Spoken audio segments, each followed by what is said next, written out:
Excited na si Adam sa inorder naming Kitli Dreamer backpack para sa kanilang dalawa ni Zoe. At excited na rin akong makita to dahil mga bagong designs ito ng Kitli. Packaging pa lang, quality na talaga yung designs. Pwede mo nga rin itong ipangregalo. Itong Dyna design nga ang napili ko for them.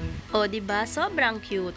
Meron nga din pala itong kasamang Kitli Dreamer Journal, where you and your kid can write your dreams and on how you will achieve it. Ang laki nga ng bag na ito, pwede siya pampasok sa school, pwede rin siyang pang travel. Meron din siyang pocket both sides na pwede mo lagyan ng payong or ng tumbler, and yung strap nga is adjustable din. Marami ka talagang pwedeng mailaman dito. At ito na nga, excited na si Adam sulatan ng kanyang Kitli Dreamer Journal. At syempre, excited na rin siyang magamit ang kanilang Kitli Dreamer backpack.